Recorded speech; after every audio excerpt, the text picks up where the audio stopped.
Hello friends and welcome back to my channel. So this is actually my 1000th reading, so a bit of a cause for celebration, and it's a big one. I actually did several readings yesterday on Monday, and decided against putting them up. They didn't feel quite right. In fact, I was kind of trolled by potential future Mercury in retrograde. I just could not get my words out. So I scrapped that set of readings, and I'm glad I did because this is quite a big one and it's kind of a profound one. It's a story time reading, so I'm just going to kind of say what I'm getting, and if it applies to you or it makes sense to you, take what you want from it and kind of leave the rest, or maybe just kind of listen to it in the background as a little bit of an interesting story. I don't know. I was thinking to myself today, like, what would I call myself? Because I do kind of get like psychic messages. I guess I do think there's something beyond us, right? I do think there's things that we can't explain, like the other side. And I do think I get messages from whatever that space is. And again, I'm quite vague about it because it comes through in vague ways, but I was thinking I don't want to call myself like a psychic or a medium because I think they have modern connotations that don't necessarily apply to me. It's like if I was to say I was one of those things, people might expect certain things from me because of the culture around those things. It's like I don't see myself as like, I don't know. I don't those words don't seem to apply very well to me. And I think having a background in things like classics, I think more in terms of like the oracles, right? The oracles of Delphi, which is definitely part of this reading. So this is why I'm talking about this. So it's kind of like the oracle. She would sit there in a cave, which is significant to the reading, and kind of like smell the vapors, and she'd receive these kind of visions and messages that she would just speak. It's like it wasn't her job to interpret them, right? It was her job to receive the messages and to speak them, and then it was the priest's job, here we go, this is starting to actually tie into the reading, to interpret the messages. So they would kind of like scribble down the notes and kind of go off and kind of figure out what that meant. So this job, to be the oracle, you know, like the Oracle of Delphi, or there was multiple oracles as well, and they were always in caves. Now this is really significant, so I'm going to kind of come back to this. But they were always in caves, and well, no, they weren't always in caves. Like there was several caves. It wasn't just the Oracle of Delphi. This was something that was practiced around those kind of times. Right, I'm just going to dive into it. So the reason why I'm talking about these caves and things is, again, they're telling me now Maiden, Maiden, Maiden. I keep getting the word Maiden from my own deck, and it came out the other day, both from my own deck and from the archetype deck together. Like Maiden confirmed with Maiden, and now they're telling me Cora. So Cora is it literally means maiden in ancient Greek, and it was the name of Persephone. This was an alternate name for Persephone, who was the goddess of the underworld, right? And so Persephone does carry that kind of high priestess energy. I think of the high priestess card as being symbolic of Persephone. So this thing about the maidens who receive the messages, right? I'm not calling myself a maiden. I'm 40 now, but I don't know. Take it as you will. I don't know. That's what's coming through. Maiden, Cora, Persephone, oracles, women who, specifically young women who are able to be in those liminal spaces, like between worlds, which is here, and read the messages. But then you have this priest, right? So I literally have been getting cards like Maiden and Priest, and then I seem to have more information on this. Now, there's a specific place that I like to go to. I've not finished my story. I went out for a walk. Sorry, it's all coming through at once. It's like hard to kind of like put it into a straightforward message. There's just so much. There's just so much information. It's hard for me to deliver it in a way that is compartmentalized and kind of makes sense. So I'm really trying to do that, so please bear with me. I went out for a walk and I wasn't getting very many messages. I was actually kind of trying to rest, but I started to hear what sounded to me like Margaret at first, Margaret, but it didn't sound, it wasn't quite Margaret. So then I was like, Mark? It was like Marg, right? Marg was coming through. And I was like, well, it's not Margaret and it's not Mark, it's Marg. And then I got Margate. And I was like, Margate. I was like, that sounds familiar. I think it's a place. I had to Google it. I thought it was a place in London because I'm stupid. And it wasn't a place in London. It was a place in Kent. But it's a British kind of seaside town, like a port town. It's been very famous throughout history. It's kind of like one of the ports that the Romans used and all this kind of stuff. So this very, very important place logistically in the UK. But Margate, it does have a beach and everything. And it has... I googled Margate and found Margate Caves, and oh my goodness, it's like I must have known about this at some point in my life, but to be given the word Margate and to come across these caves, like, and the images, it's absolutely fascinating. So do go and Google Margate Cave. Specifically, they have this shell cave, and it's like they don't know how old it is. They don't know if it was perhaps erected in the 18th century. They actually discovered it in 1835. A guy kind of had some property and he was doing some excavation work and stumbled across this absolutely fascinating cave, but they can't date it, or they haven't been able to date it so far. So when you Wikipedia it, it says, oh, it's called the Shell Grotto. It's making me think as well of like Santa's Grotto, so caves, Santa's Grotto, this kind of thing. Yeah, the Shell Grotto in Margate. So it says they discovered it in 1835, so we know it existed before that time. But then it actually says it could have been constructed any time in the past 3,000 years. It may be something that has been added to over time. It may have existed 3,000 years ago and, you know, has been kind of added to, which is here in this tidy house card. Again, I'll kind of come back to that in a bit. But yeah, absolutely fascinating. So it's got like cave decoration, which I think is modern, you know, like cave paintings and things like this. Some of them are definitely modern, but yeah, the actual shell grotto itself, absolutely beautiful. And when I was leaning into it kind of psychically, I kind of was given this little kind of scenario of me like being, I mean, it wasn't me, but I felt like I was being led into this grotto with a blindfold on, which is in the reading. And then I was kind of feeling, it's like rather than getting visual clues from the environment, walking into a room kind of blind, a location blind, and energetically feeling what was there rather than getting visual clues. So I was doing this blindfolded and I was feeling in this vision something above my head, which is here. So really interesting to me. I don't know how this cave was used, but I am linking it to kind of this idea of having the maiden in the cave, who is like a priestess, she's an oracle, she's a Cora, whatever you want to call it, which is linked throughout kind of like the history of kind of the Mediterranean and things. So I don't know, but also with it being shells, it's almost like a place of symbolically for me, with the things that I receive through meditation, there is this cave. I call it the Dragon's Cave. There's a dragon that dwells in it. But I had a vision the other day that was like coming to a cave via the water, like a grotto, right, and going into it that way. Like, so yeah, I don't know. It's like and then if you know, I get these messages about like the dragons, like the lizard people, right? And then sometimes it's like the starman and the jellyfish and they're coming back out of the ocean and all this kind of stuff. I don't know. That's the crazy side. Like, I'm not saying she's crazy, but she sounds a bit crazy in this reading. Again, it's just story time. So if you want to think about the oracles as being able to access their imagination, right? Or creative ideas in kind of like a muse kind of energy, you can take it as that. I enjoy doing this process. I do find it to be a creative outlet for me. So if you want to read this just as stories, absolutely do so. I'd actually encourage you to do that.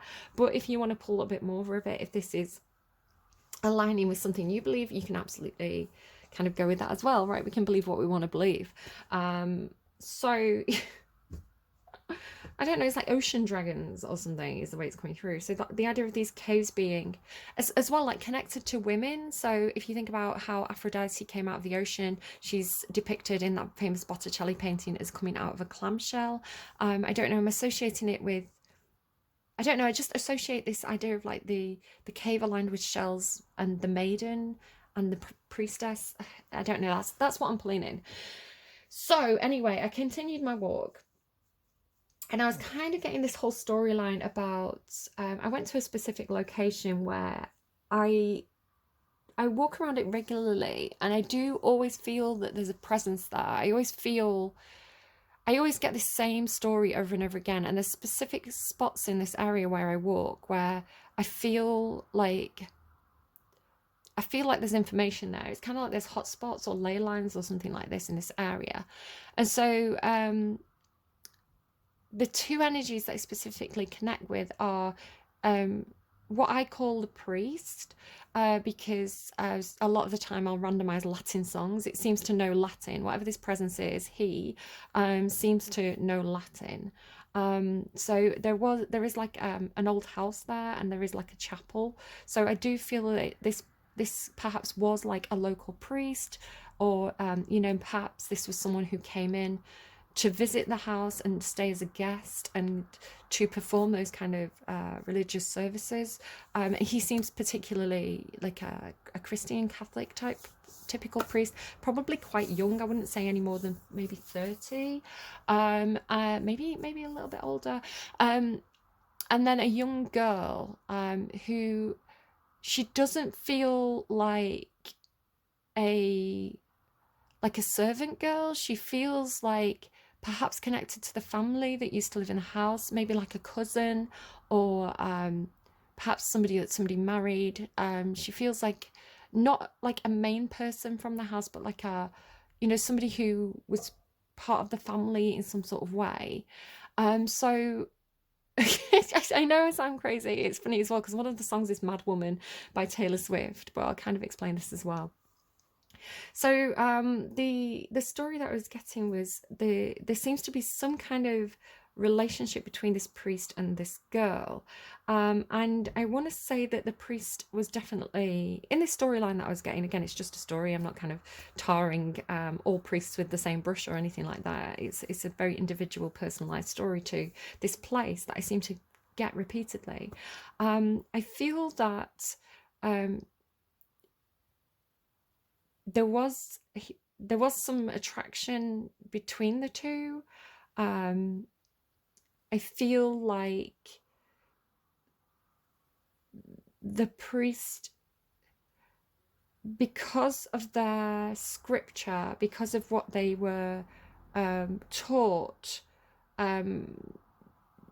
perhaps projected some things onto this girl. The girl feels quite young, perhaps teenage years, or early adulthood, and they seem to be they seem mad. They were coming through with the name Catherine, because Catherine to me talks about Wuthering Heights and kind of the wild woman. So it's one of my guides. Catherine's one of my guides. So it doesn't have to be that specific name. It's just giving me sort of like an archetype, a stereotype, which again I'm going to kind of come back to. So this girl, she's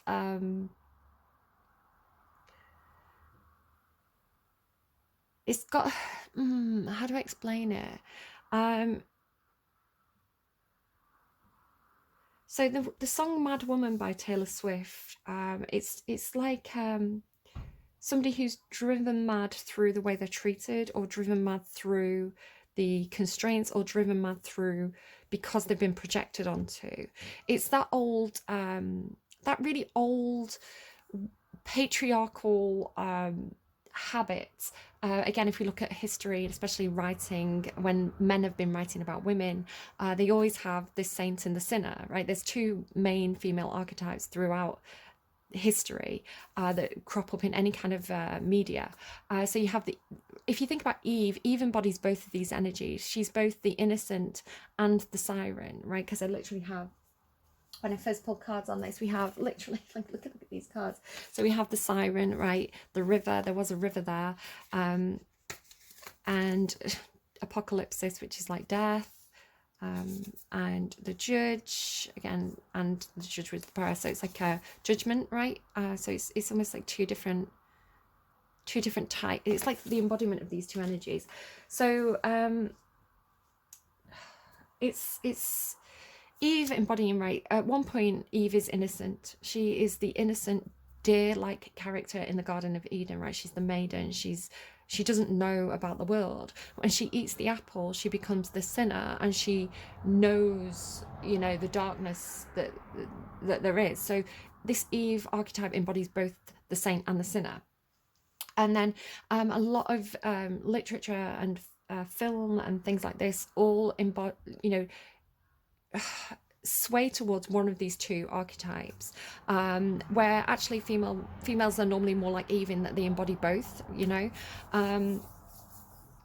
So it seems that through, if you look at Carl Jung and the shadow, when your shadow is repressed, right, when the wilder parts of your nature, your id, is repressed, it can kind of erupt in self-destructive ways or problematic ways. It kind of needs an outlet. So when you manage your id, when you manage your shadow, when you really shine a light on it and use it to empower you rather than keep you chained, you know, that's kind of really mastering your shadow, and all this kind of stuff that pops up in my readings all the time. But there does seem to be, from this priest, who I want to say is, it feels like they saw themselves as good. They saw themselves as trying to guide this girl, or to you know, to help her, to bring her into the light and away from the darkness, you know. But in doing so, I think the priest discovered their own demons, their own devil, right? Because I think there was some desire there, and I think there was some attempt to control, and to I think some harm was done to the girl through the priest losing their self-control. I'm not quite sure kind of what exactly, but yeah, that's what I'm picking up on. So I'm sat there in the park thinking about all this, and I'm looking at this doorway, which again, absolutely fascinating to me. It's one of these doors. So I sat like looking at the house where the chapel is, and they have got one of these doors. And this dog ran over to me and started barking at me, as I'm kind of almost channeling this story, right? As I'm kind of fine-tuning and focusing on these two energies and trying to find out more about them. Yeah, this dog runs over and starts barking at me, and the owner kind of calls this dog away, and I'm laughing. I'm just, you know, I know that the dog's not trying to attack me, it's just barking at, you know.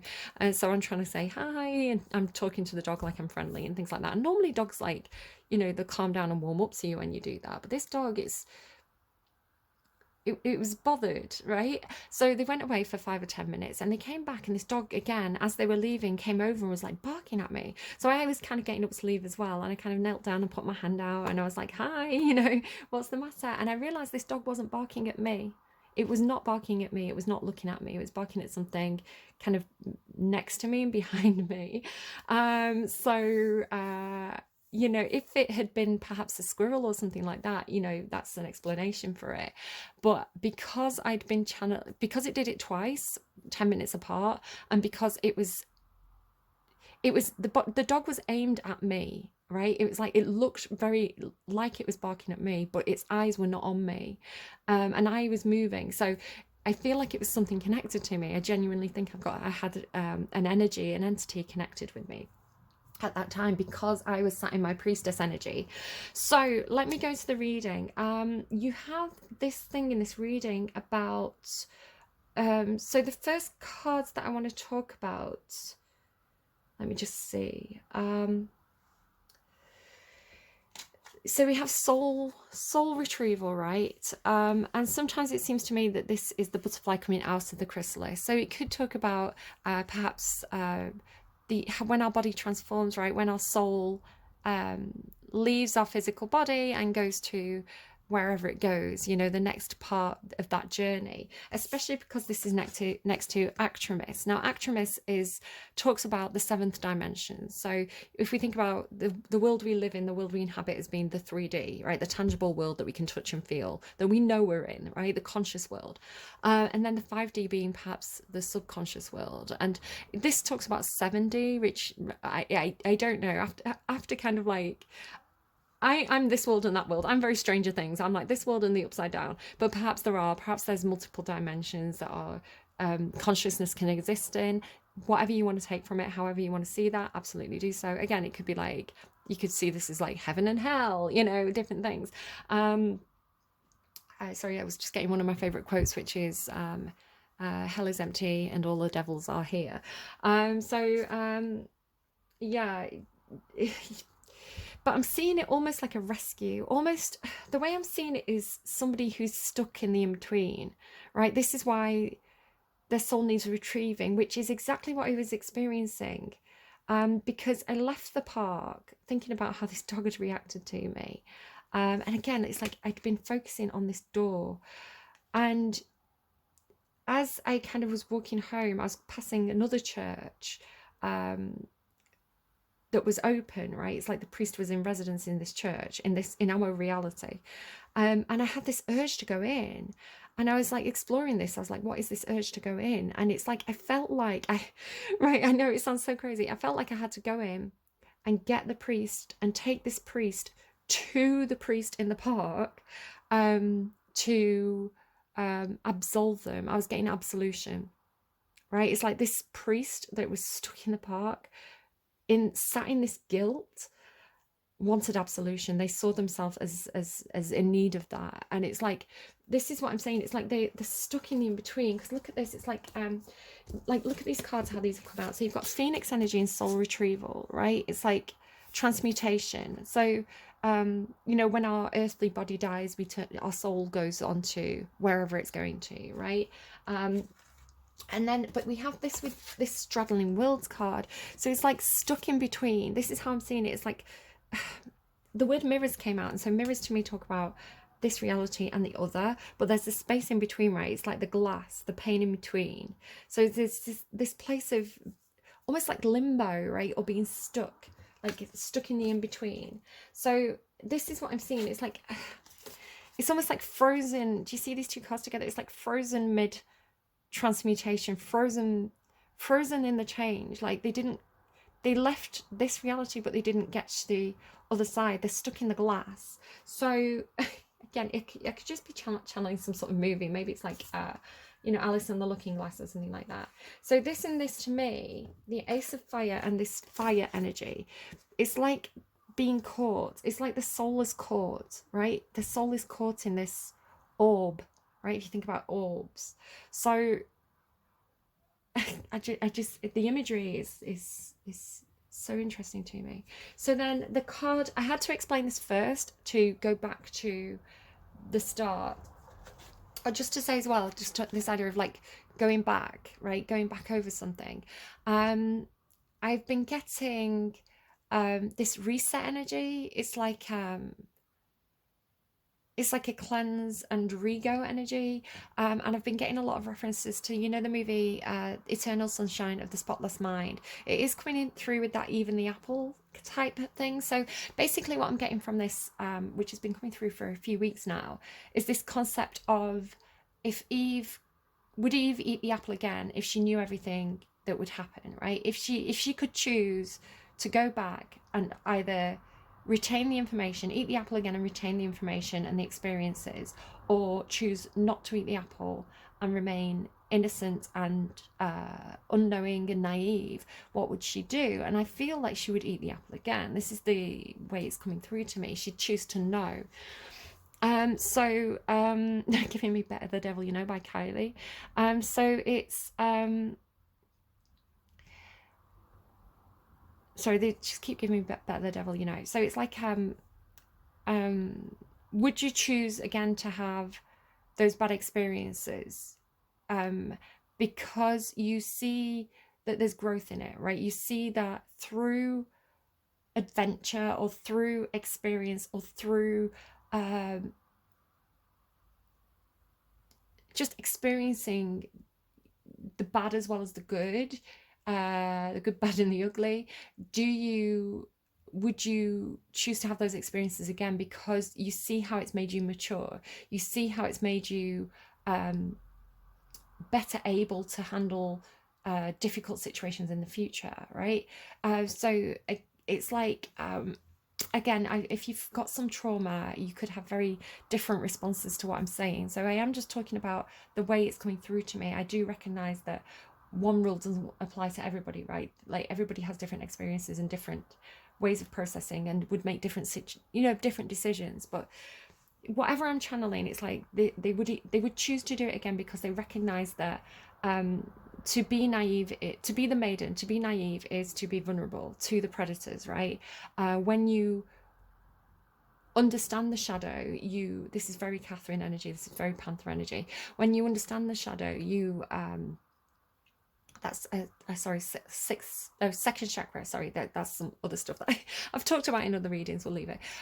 So it's like when you understand your shadow, your own shadow, the shadow of others, when you recognize that shadow energy, you're smart enough to avoid it or trick it or outsmart it or avoid it, so it's like there's power in knowledge, right? There's power in knowing the darkness, and not becoming it, right? Maintaining the maiden within, and not becoming a monster yourself, but also recognizing the monsters so that they can't trick you, right? It's like, that devil now, right? That devil that's tempting you with the apple. So for God's sake, where am I going with this? So yeah, Eternal Sunshine of the Spotless Mind talks about this couple who they both choose to forget their relationship because the relationship's problematic, right? So they choose to forget and they come back together, but the second time that they come back together, the relationship's more successful because they've both grown. And it's like, while they don't remember those experiences, they had growth through it. So this could be talking about, if you believe in reincarnation, if you believe that we have multiple lives on earth and we're trying to perfect our soul, right, have all the experiences so that we can reach, the word nirvana came through in one reading, we can reach they're giving me a word, it sounds like apothecary. I think it's apotheosis. I don't know the meaning of that word, so I'm saying it hesitantly because without context, because I don't have the context, but that's what I'm hearing. Apotheosis. It sounds something like that. So it's like to reach, to transcend, right? To go higher, we have to really kind of like refine our soul through experience. So it's like we keep having another go. So I'm getting this reset, have another go energy. But even though you don't remember past lives, perhaps you did have soul growth. You are more mature, you're more balanced, right? You're reaching that inner peace through those experiences that you don't remember.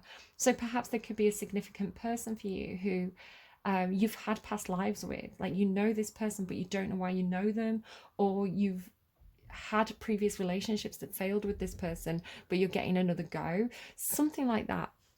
Anyway, this energy of somebody who got stuck in the transmutation, right, in the process of leaving their body and moving on to the next place. It's like they're all caught in this. It's like they've been caught in a bottle or caught in an orb, like orbs, right? So then we have this card starting the reading, and again going back. So we have this 8 of Fire that kicks off the reading, and I'm seeing there's a similarity like between these two, right? So this is very similar to me sat there on my park bench with the trees behind me, with these orbs around me, right? So with these spirits around me. And I've also been doing something where I've been kind of like refining it's coming through with compass. It's like refining my compass, which is almost this, it is coming through in the reading, so I'll talk about this as well here. It's coming through as like repositioning, not even repositioning, but understanding where each of these guides is positioned for me. So I have a guide that I associate with that kind of Carl Jung shadow energy of it's kind of like the shadow within energy, the anima, the animus. So all these concepts of a part of you that protects you almost. So I have the dragon, and the dragon is kind of this ancient symbol of ancient knowledge and wisdom that comes from understanding history, understanding your background, understanding your roots, understanding your own personal history. I do associate it with the roots of a tree. Just look at the symbolism here, right? So it's like going back to your roots, right? Imagine dragons going back to your roots, understanding the past, your own personal past, and perhaps the collective past. But this is symbolically for me the dragon, and again symbolically protects you, because when you understand the past, when you have the knowledge of history, it can protect you as you move about the future. So my dragon is always behind, very, very close behind me, slightly bigger than me, and behind my left shoulder. This is one of my guides. Talk about it quite a lot. And so this card to me is like, it's exactly me sat there with my own guide, right? So one of my orbs is behind my left shoulder like this. So I've been doing this thing where I've been figuring out where they are. So for me, Starman is kind of in front of me and up and down, like directly in front of me, normally up. I have Michael, who is to up and right, which some of you may have heard me talk about doing an experiment one day with one of those apps that it maps, it has like invisible lasers, and it maps onto human bodies. So people use it in ghost hunting. I think Ghost Tube is the app. And so I was channeling and had one of these cameras trained on me, and as I sensed Michael, a figure appeared on this app in the position that I associate with Michael. Catherine is kind of like front and to the left. This is significant to the reading. This is why I'm talking about this. She's kind of front and to the left. So almost as though I could reach out and touch her. Charlotte's in my heart. Yeah, now I've got this priest, which seems to be back and to the right, right? It's almost like not quite as close as, it's like if I could reach out and touch Catherine there to the left, I could reach back and touch the priest to the right. So I've adopted this priest, basically, is what I'm saying. I've got a new guide. So yeah, this is symbolically. So again, symbolically, it's like these orbs, right? It's these energies that are stuck in the transition, and then to be surrounded by them, to be able to feel them out, and then to orientate yourself within this is what's been coming through. And then it's mad to me because it's come through in the cards, right? The compass. So the compass to me is talking about your spiritual compass. You're orientating yourself within this network of guides, and then using this to plot your direction is the way it's coming through. And so yeah, this first breath and beginner's mind as well is really, just look at the imagery, right? It's like how I'm saying, it's like you're reaching out and touching the energies, like feel it, like energetically feeling around you, not with your eyes, not with your bodily senses, but with your intuition, with your sixth sense, right? So again here, like look at these two images. It's like energetically feeling out around you and being able to feel where these presences are. As I was doing kind of in the park, I could sense this priest behind me to the back, and then this dog is barking past me at that spot. So it's just fascinating to me, absolutely fascinating. So back here then, there's these two cards with this in between. It's like the High Priestess or the Oracle's ability, right? The Cora's ability. It's coming through plural, like Corai, the Cora, the maidens, right? These perhaps girls with psychic ability. They do talk about teenage girls being particularly able to contact spirits. It seems to be, the peak time. So like, it's like having the ability, having this High Priestess ability, again with the blindfold, it's talking about using different senses, right? Using your third eye, using your crown chakra to go into that in-between space, the space between the two like the space in between the two panes of the mirror, right? Or inside the orb, being able to energetically go into lean into that energy and have a conversation with the thing inside it, is the way that is coming through to me. With the messenger of water, right? The messenger of love. So the maiden also, the high priestess or the maiden also being the embodiment of this energy that's soft and gentle and reassuring and there to help, right? That there to say, it's going to be okay. You know, I'm here to help you. I'm here to help you with your soul retrieval. I'm here to help you transition this limbo period of being stuck. And to perhaps with this idea of absolution as well. I mean, I am not a priest, right? But again, with this idea of like the priestess, I don't know, there's something about being able to assist these energies. I really want to go back to the park, by the way. I really want to go back to the park with the you know, the app, the Ghost Tube app, or some kind of kinetic app, Connect app, and sit there and try again and see if something appears on that thing. So I may do that. If I do that, I'll put it up on the channel. But again, I just feel a bit like an invasion of privacy in a strange way. And this as well, this it's like drifting, experiencing life as it comes, but being in the, it's like being in the in-between, right? Being in the, like, not the right side up or the upside down, but the in-between realm, like the space between, right? I've been getting the song as well by Lana Del Rey, Not All Those Who Wander Are Lost. So this idea of being a dreamer, being somebody who, you know, other people may look at them. You've got Saturn as well in the underlying. So Saturn's an energy of hard work. So people who perhaps are daydreamers do live in a world of fantasy, or it's a very creative energy. Again, it's that kind of muse energy. You can pull in ideas, you can pull in stories, you can pull in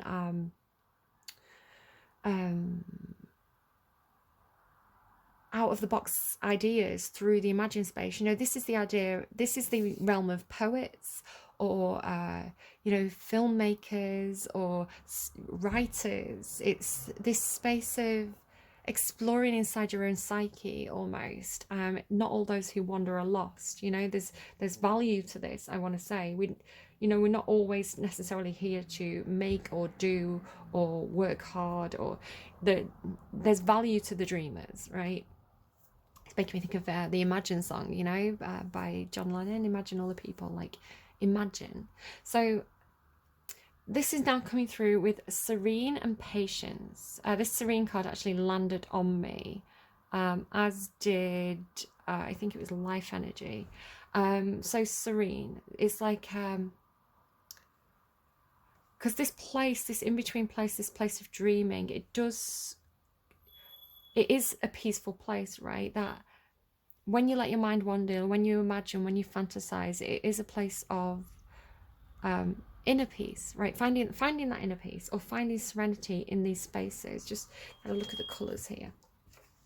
Or making peace with your own shadow, perhaps making peace with your own devil within, understanding that this isn't something here that's here to hurt you or control you necessarily, but it's here to give you information so that you can survive in the world, right? So you're not the first deer shot, if you look at Capricorn's reading last week. And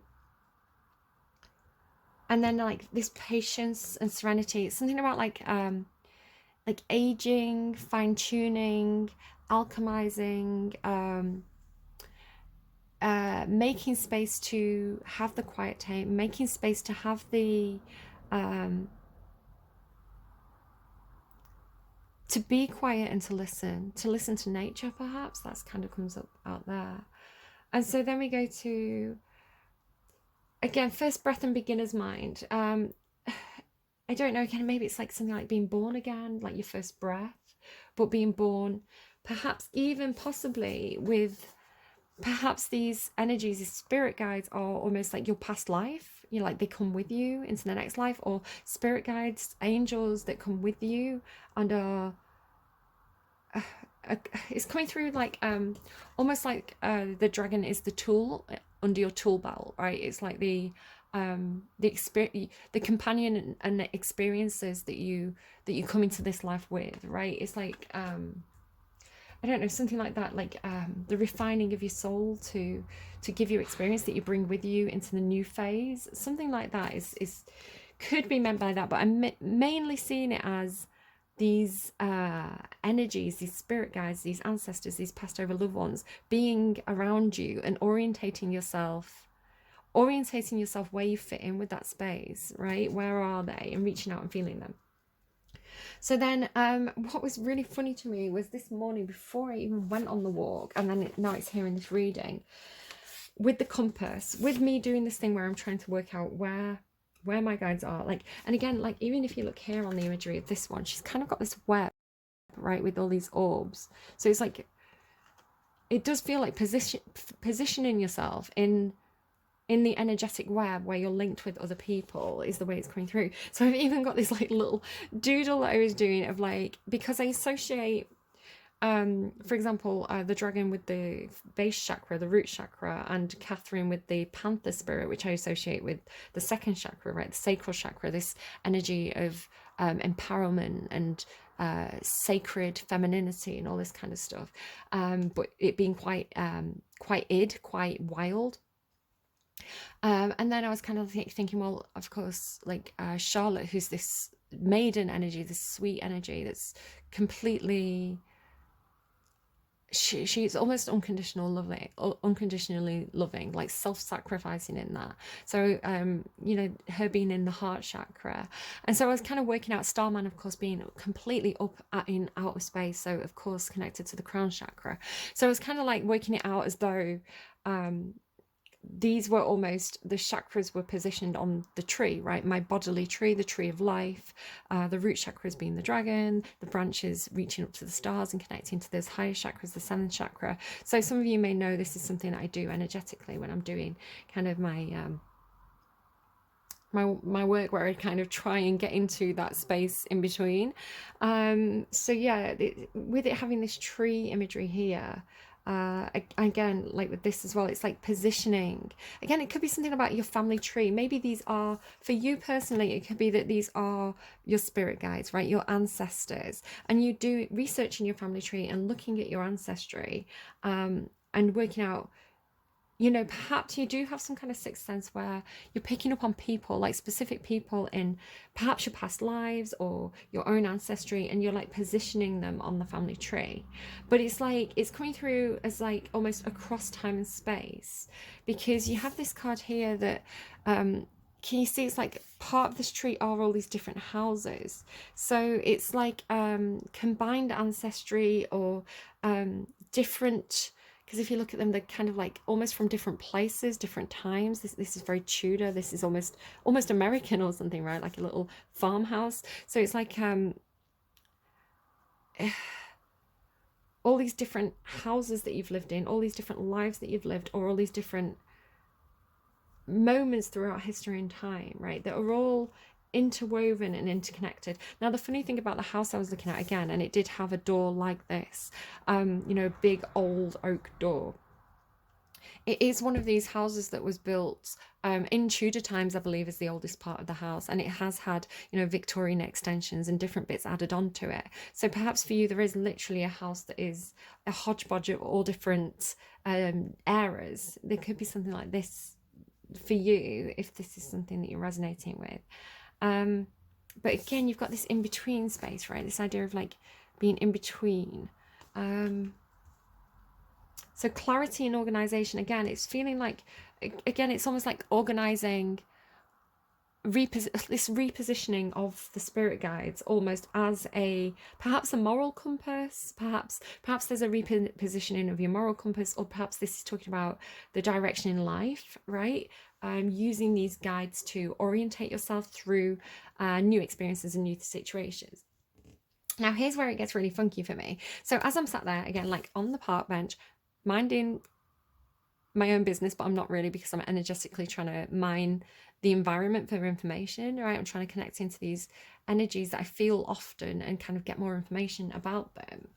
And kind of almost feeling, specifically the priest, right? So really feeling that priest energy there behind me, and then this dog coming over. There's this thing about there's this thing about, I don't know if it's like looking through the keyhole, right? It's like, you see, it's almost like the eye looking through the keyhole. It's coming through with like Take Me With You. I can't remember the specific song. If you look at all the songs that have come through, there's a lot of songs about funerals and things like this. It's like, just have a listen. Just like listen to those songs because they're really, really interesting. The Wonder Why by Wolf Alice. Don't leave me here. Don't leave me here. This was what was playing while I was looking at these cards. And the Wonder Why is like, what happens when we die? What happens when we die? Don't leave me here. And of course I did leave them. I left that space, right? And I had that feeling of like needing to come back with a priest. It's like, it's have you ever seen that TV show Ghosts, BBC Ghosts? It's like the ghosts are shocked that she can see them. You know, it's like it's like the spirit being trapped, right? It's the spirit being trapped in the place. Can you see with the orb? But it could come through two ways. So this is like looking out, right? Looking out at me. As I'm looking at that door, there's something looking back. And it's like, don't leave me here. I have so much guilt, by the way. So much guilt for walking away. It's like killing me. Here as well, right? It's like, this is like a close-up. If you look closely at the keyhole, you'll see or the peephole or something. It's like it's looking back. Don't leave me here. And even here as well with the tree, it's like, see the clock on the tree? And then there's a clock on a heart. Again, it's like the connection or something like that. It's like it's like that is looking to me like the peephole, right? Or perhaps the gates, right? The gateway. If you think about, you know, the old adage, it's easier to get through for a camel to pass through the eye of a needle than a rich man or something like that, right? It's like a crack appearing. It's like a gate opening, like, I don't know. You see what I'm saying, don't you? It's hard to describe exactly. I mean, it's easy for me to feel it and understand it because I was sat there. I was the one sat there looking at this door, right, with this thing. But it's also coming through as well, almost like,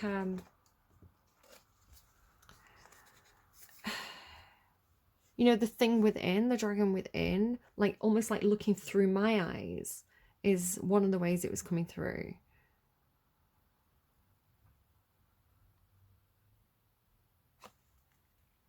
But again, with the symbolism of it, it's easier to pass through the eye of a needle than it is to get into the kingdom of heaven, a rich man to get into the kingdom of heaven. Whatever that is, it's like it didn't get through, right? It didn't get in that. It's like in the moment of transmutation, in the moment that it was meant to pass through, it didn't get through. It just feels like it's trapped, right?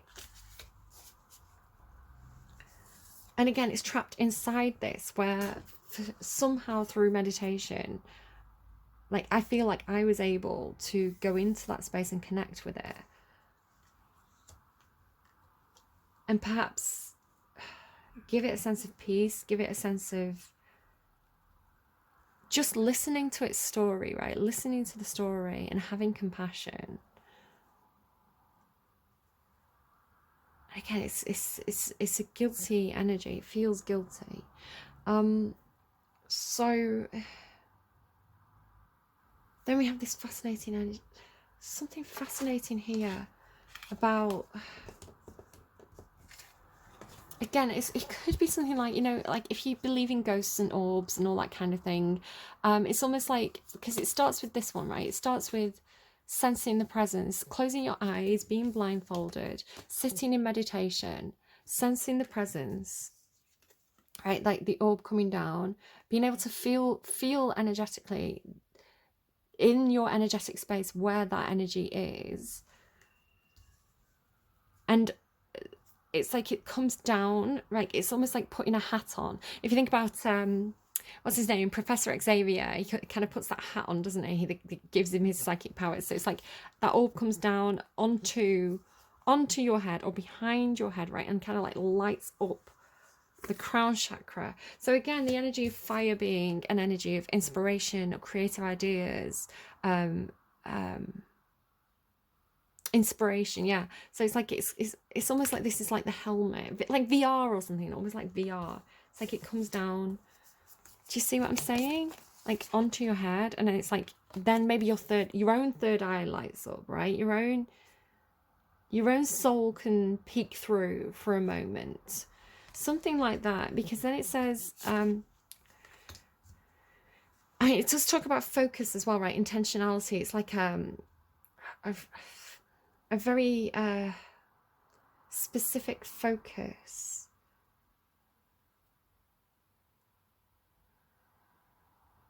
So it says something, and I don't know where it is. That's really strange. Okay, I'm going to have to come back to that. So it says, the happy fairy of sunshine brings a lot of life-giving energy. She reminds you to shine your light and to reveal anything in the shadows that needs to be healed. Now, that is exactly what's happening. This thing that's in the shadows, right? This energy that I'm sensing. Again, maybe, I don't know. Take it as a story. Again, I only kind of like, do I believe it? Do I believe it? I think I do. Do I believe this story that I'm telling myself? I mean, it feels true. Does that make me mad? Okay, just having an existential crisis. Don't worry about it. She reminds you to shine your light and to reveal anything in the shadows that needs to be healed. So it's like this needs to be healed. It wants absolution. It wants the priest, right? So I'm going to have to go back and try and do it myself. So the Andean cross can be, to me, it's a gateway, but to me it can also be a symbol, right? It can be perhaps a symbol of some sort of religion or some sort of faith or some sort of group, almost like people wear a signet ring or something like that, or certain gateways have a symbol over them to say this is where this group meets, and then again with this tree, right? It's like, so I'm seeing now the clock as the symbol, right? The clock as the symbol on the door to tell you this is the door, right? Or it's like this, which key to use, perhaps, which key to use, which is the right key to use to get through this space. But then there's something here about everybody walking past, right? Everybody walking past. So it's like this thing inside the tree. Do you see? Do you see what I'm saying? Do you see what I'm saying? It's like it's peeking out. It's peeking out from the tree. Like the dragon's locked inside the tree. It's peeking out and watching all these people, kind of like the kids in the park, right? With the dogs and things, like all going past, like following the leader. And it's like looking out. It's like, don't leave me here. But again, with follow the leader, and this is the first card that came out when I was pulling cards. I pull all the cards out and then I put them together and reshuffle them because they're all from different decks, and this is how I get the spread. So it's like, here's the maiden, right? Here's the maiden out having fun with her friends, playing with the other children. Like the dragon wants to be a part of that. So there could be something about, with the maiden being, your naive self, Eve before she ate the apple, and the dragon being the self with knowledge of the darkness of humanity, perhaps. It's, Eve after eating the apple. It's like the two versions of the self, the Eve that ate the apple, who's older and wiser and jaded, wanting to return to the innocent play of the pre-apple Eve, right? The childhood Eve, who, I don't think she had a childhood. She was just born, right? She was just created as a full-grown woman. But, like the childhood part of the self, the naive, fun-loving, carefree self before you had the experience that created the jaded adult version of yourself. Something like that. Like,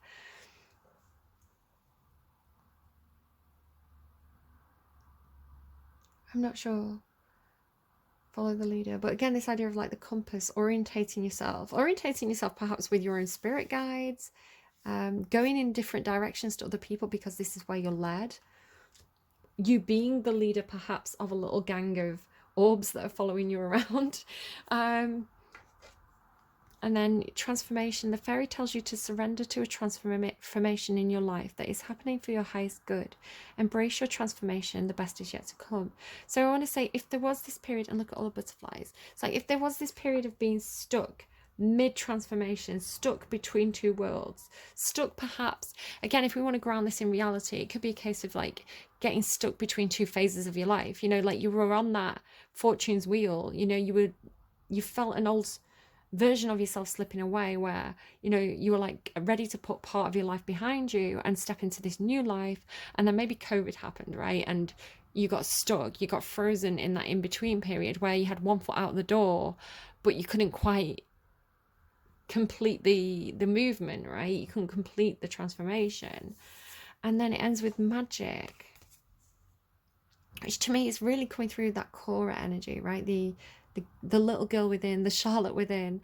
And she's got a little guide there as well. Like, she's got her little orbs. They're all around her still.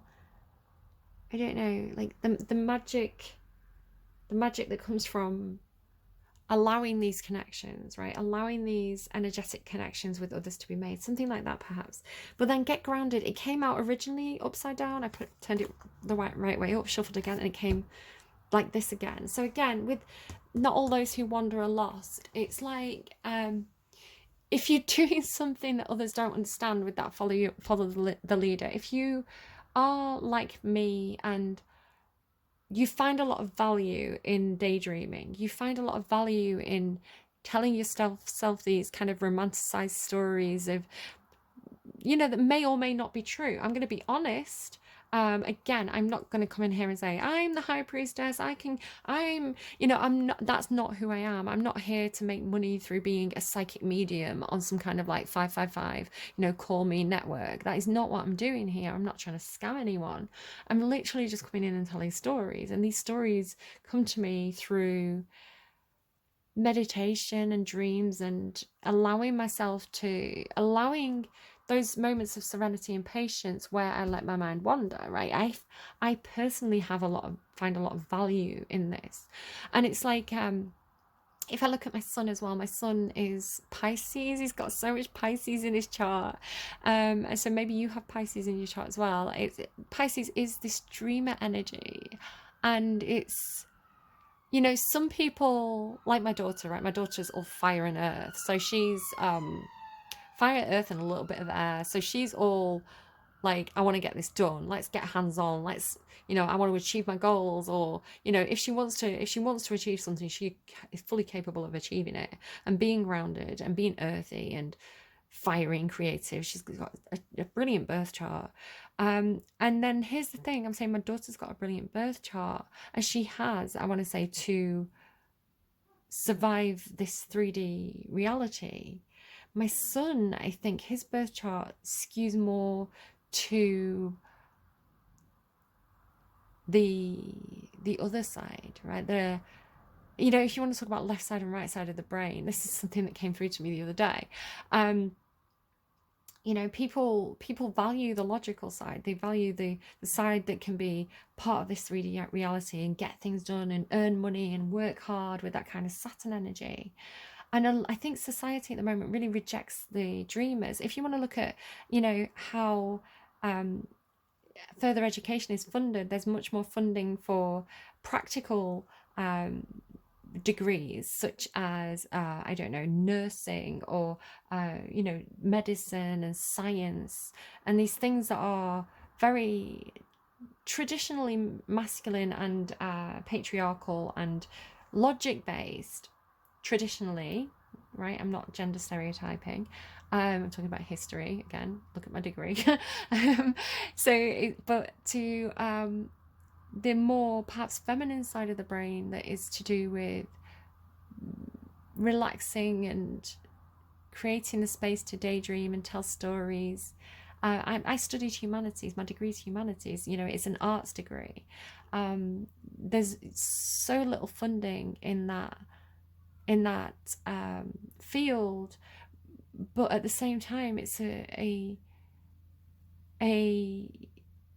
field that I think society really needs. You know, we need the storytellers. We need the people who are making the films and telling the stories and writing the books, because our soul needs it, right? Our physical body perhaps needs to earn money so that we can have a comfortable house and food, but our soul needs feeding too. And our soul is fed through music and art and beauty and things that exist solely to make us feel something, right? To make our soul feel something. And I think there's a danger in a society, in a world where perhaps science has overtaken religion in many ways, in people not believing in things until there's proof, rather than just having hope and having faith and allowing themselves to daydream and believe in their dreams, right? I think there's a danger, or a black hole emerging, where it's not being filled with, it's not being valued, right? The dreamer within us that wants to just sit there and let the mind wander is not being valued. That is seen as time wasting, when our soul has so much value in it. So and I think this is why, if we want to look at humanity at this stage, at this moment, you have so many people who, they have a certain level of comfort, and our lives, for so many of us, at least in the modern world, our lives are so much easier than they were hundreds of years ago, right? We have the time to daydream, but we're told that you shouldn't be doing that. Machines do a lot of our work for us. We have washing machines rather than having to hand launder our clothes, or dishwashers, and a constant need for entertainment. And yeah, so many people feel directionless and hopeless, and there's this pressure again with Instagram and things like this to achieve things and to show off that wealth, and we've fed this. It's like money is God, consumerism is God. And so when we don't have that, when we don't meet those goals, we feel empty and worthless. When I personally think that we should celebrate dreaming, we should celebrate storytelling, we should celebrate sitting there in a park, dreaming that you've got, telling yourself a fantasy that you've got this ghost of a priest around you that had this, passionate desire for this maiden who perhaps he saw as being, this kind of temptress siren energy, but in fact the devil within him was being projected onto her. And I've told myself this story and it was fascinating to me and it fed my soul. And I think so with Get Grounded being in reverse, it's do more of that, lean into that. All right, lean into your subconscious and your dream space and the fantasy and the imagination. There is value to it. It's just that those dreamers struggle in our... I think that might be my daughter back from school. I'll be back in a second. Okay, she's all sorted. Just when I paused there, it was 010233, so 123 on the timestamp, so progress, I guess, being made. So yeah, don't get grounded. Don't listen to the people who tell you have to work hard and get grounded. Make space to daydream. Lie in bed all day. If that's what you need to do that day, lie in bed daydreaming. It's good for your soul. So empaths, highly sensitives, connect with nature.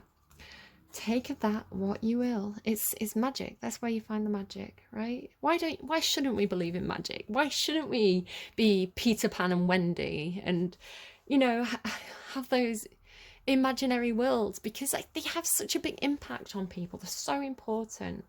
So I'm going to keep doing what I'm doing, literally, for no point that makes any logical sense to being a human being in this harsh 3D reality that says you have to work hard and achieve and do things that are important. This is important. It's just important for the soul. And hopefully in valuing that in myself, I can also value it in my son, who is a bit of a dreamer. So there you go, that's that reading. Do check out the description box down below. The last Storytime reading I did have this feeling of a funeral. It comes up quite often because I think when people are close to death, right, when people are experiencing endings in their life, a lot of the time they do look for spiritual answers. One of the songs was The Wonder Why by Wolf Alice. Why are we here? What's the meaning of life? You know, looking for different religions and spiritual belief systems to kind of find the answers.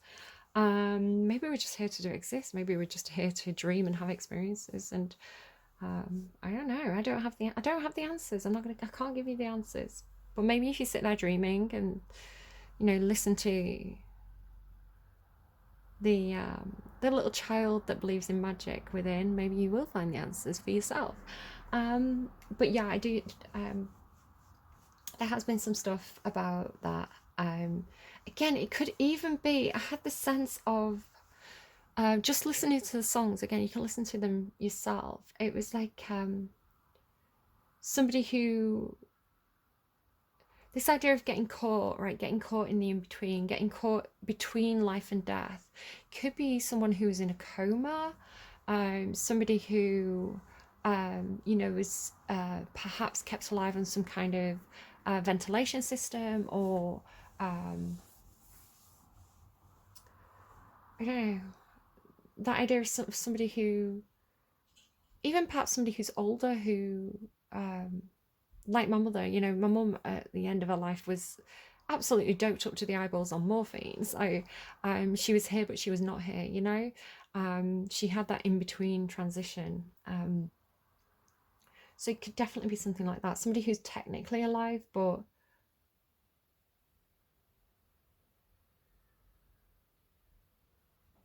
like maybe the soul can't fully move on. Like the soul is no longer in the body, but the soul can't move on until the body experiences a literal death, you know, that idea of the in-between. So absolutely take whatever you want or need to take from this reading, and anything that does not serve you, leave behind. Again, I see myself as just telling stories to help us with the wonder why, right? But I don't know, I found this reading fascinating. I'm pleased with it to be my 1000th reading on the channel, so go ahead and like it if you liked it. I assume you did if you're still here at this point. You can also subscribe if you haven't yet already. I don't know how often I'm going to be doing the readings. We'll see. I kind of go with my guides. I go with the flow a little bit. But yeah, let's go ahead and let's get a archetypes card to kind of wrap this up. Let's just kind of see what we get. Anything else that I've forgotten to say? Anything else that you would like to communicate on this subject? The Temple. Okay, I'm going to kind of read from the book. I'm getting I'll worship like a dog at the shrine of your light. Tell me your sins as I sharpen my knife. Ooh. Offer me that deathless stare. No, offer me that deathless death. The idea of a deathless death, I personally think, refers to a very old concept in sorry, my phone's pinging in the background. An old concept in Shakespeare's time. The idea of an orgasm being like a deathless death. Basically, it was a pun. To die was to orgasm in Shakespeare's time. So I don't know, that's how I take that line. So that's what is that? Offer me that deathless death, good God, let me give you my life. Take me to church by Hosier, is it? Okay, the temple, the sanctuary, right? The sanctuary, just thinking about that cave again with the shells. The sanctuary, the shrine, the altar. When we think of the temple, we often envision, I'm getting Michael. Again, one of my guides comes in, touches my right hand. It feels cold. When we think of the temple, we often envision an archetypal structure in a far-off land. We are quick to distance ourselves from the sacred. I'm sorry about my phone. We are quick to distance ourselves from the sacred, assuming that we must expend much effort in order to arrive there. Yet the temple is a universal and omnipresent energy, accessible in the highest and lowest, richest and poorest of places. Visiting the temple might be as simple as stepping into the dappled light of the forest, slowly and sensuously kissing a lover, or closing your eyes to travel inwards. This card is a call to re-examine what you pay homage to and what you reject. What do you spend your time worshipping? Your phone, money, material goods? Didn't I say that? What barriers do you draw between yourself and the sacred? Perhaps there is room on your altar for something new, something surprising. Offer it to the heavens. When light, reverence for all, life is a sanctuary. When dark, idolatry, cults, and strict spirituality. Go deeper, now is the time by Havers. I see that as when light, it's finding your own spiritual practices and being, understanding that light is open and free, and anything that's constrictive and tyrannical is probably not God. So that's what I take from that. It also says, though indeed the temple travels with, and it's up to you. It's right. Spirituality should always be a personal choice. I just saw I saw 011001 as I'm saying this. So again, lots of ones there. It always comes from within. It always comes from what aligns to you personally. It's nobody else's business to tell you what you should worship or what you should believe in. You should find that connection to God that speaks authentically to you and not worry about what everybody else is believing in. Though indeed the temple travels with you, this card is interwoven with the pilgrim archetype. If you've been longing for a spiritual journey, book your tickets. The ancient yogis saw the body itself as the temple, every function and feature of it as an expression of divinity. Build a shrine. What was I just thinking though? I'll build a shrine at the something of your light. What is that light? Build a shrine with the found materials. Don't spend any money, only time. And this is absolutely what I do. So because this is, I guess, my shrine, I've got things that I find in nature. So I've got seashells, again, talking about the shell cave.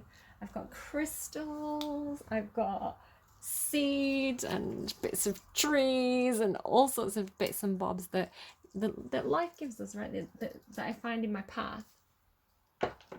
So it doesn't have to be a bottle of water that I put in under the light of the full moon, like random stuff. Just, it doesn't have to be.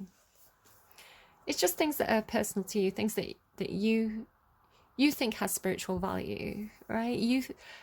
Things that, I don't know, whatever you think. That's the page if you want to have a quick pause and a read of that yourself. And then I'm just going to get a couple of cards as motifs. So a sign from spirit. So people who want to try and watch out for the signs this week, know what to look for. The lake. Okay, whatever that means to you. I'm just going to say water symbolizes emotion for me and spirituality. So a big body of water like that would be full of spiritual potential. But whatever that means to you, the lake, watch out for it. And yeah, I'm just going to randomize you a song and then we're all done. Oh, I just have to run and get my phone. Charging behind me. So can I get a song to close out this reading? Again, all the songs that I've been listening to and kind of channeling are all down in the description box down below. You can go and check those out. And I really strongly would encourage you to listen to them in order. You can just pull them up on YouTube or create your own little playlist. But there was definitely something, there was a theme to those songs. There was something coming through that wanted to be said for somebody. Okay, let's get, and again with this concept of a relationship that's like the eternal sunshine of the spotless mind, right? It's a relationship that perhaps didn't work out, but I don't know, take whatever you want from it. It's not my job to say anything. It's not my job to say anything when literally I've just sat here talking for an hour and 30 minutes. A song for this reading, please. One more song, please. Don't Play by Halsey. Alone, strange, it's not in line with the other songs. Alone out in Saint-Tropez, looking as fine as a damn Monet, trying to hydrate on Perrier. Everybody's thirsty, drinks on me. Did Monet do that picture of Ophelia? Everybody thirsty, drinks on me. When I'm out, clothes on layaway, trying to take back what you say to me. I don't give a damn what you say to me. There ain't no time for games with me. I'm moving on, I'm getting paid, I'm on my own. I had some space to deal with it. I'm moving on, it's getting late. Go grab someone and find a place to deal with it. Yeah, don't even try, can't F up my vibe. Double cupping in the ride. Mother effer, don't play with me. I don't know. Running lines like a marathon, got it all white like parmesan. I'm not the type to be out past dawn. Tomorrow got a flight headed to Taiwan.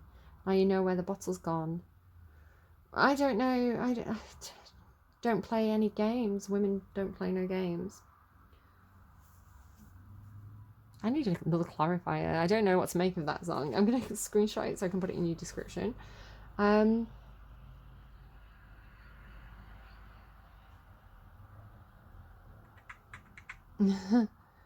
Oxytocin by Billie Eilish. We wanted to make a song that would be really fun to perform live. It was the last song we wrote for the album. That's the little storyline thing there. Can't take it back once it's been set in motion. You know I love to rub it in like lotion. If you only pray on Sunday, could you come my way on Monday? Because I like to do things God doesn't approve of. If she saw us, she couldn't look away. She'd want to get involved. And what would people say if they listened through the wall? I can see it clear as day. You don't really need a break. Want to see what you can take. You should really run away. I want to do bad things to you. I want to make you yell. I don't want to treat you well. You know I need you for the oxytocin. If you find it hard to swallow, I can loosen up your collar, because as long as you're still breathing, don't you even think of leaving. Okay, I'm going to back out slowly from that reading. Look after yourselves, guys. Remember that dragon and the panther are there to understand the darkness so they can protect you from it. So yeah, just take care. And I will see you again soon. Bye, friends.